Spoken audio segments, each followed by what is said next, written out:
According to Olishala 2015, page 257, racism is a product of socio-cultural structures that work to embed normative views of the relationship between racialized identities. I'm a 16-year-old Māori girl who had just been selected for the under-17s regional touch rugby team. I was attending my first ever training with my team. I arrived to the training and noticed that I was the only Māori girl and the only brown girl.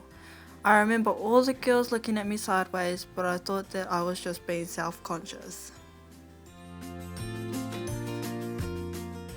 As I tried to join the team huddle, I felt like I was being shut out and excluded.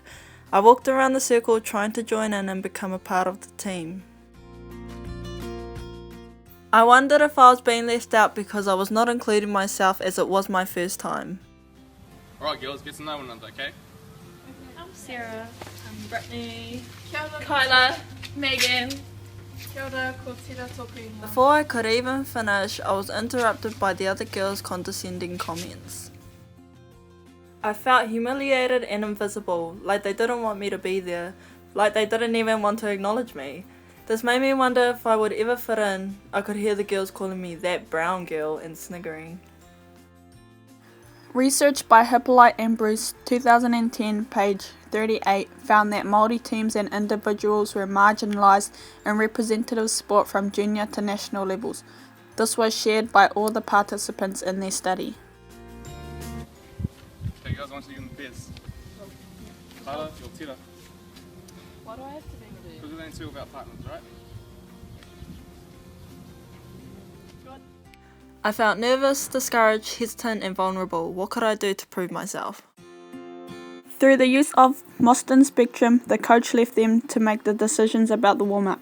Tinning 2010, page 45 and 48 explains that at one end of Mostyn spectrum is the pedagogy where the pupils have control over decisions that are made about the subject matter, which allows the team to have free rein to practice activities of their choice with the teacher acting as a resource for the purpose of providing feedback to the individual child with respect to her/his movement performance. Kyla would pass the ball to me as hard as she could to try show her dominance over me. I was so embarrassed when the girls laughed. I knew that they were discriminating me because of my skin. Dacus and Hunter 2015 stated that those who identify as non-white are denied the privilege of normativity and are marked as inferior, marginal and other. Make two teams and get into a game. I knew Megan and Sarah didn't want me on their team, so they set me up. This is a team game. Each and every person has a place in this team and that is why you were selected. Tinning 2010, page 70, states that the language of the participation discourses is about fun, inclusion, equity, involvement, enjoyment, social justice, caring, sharing, listening, cooperation, etc. All training I tried to hide all the negative feelings that they were putting upon me in fear of making everything worse. Hippolyte and Bruce 2010, page 38, convey that discussions with the research participants suggest that Māori experiences and feelings are really expressed to Pākehā for fear of ostracism or negative labels such as stirrer or radical.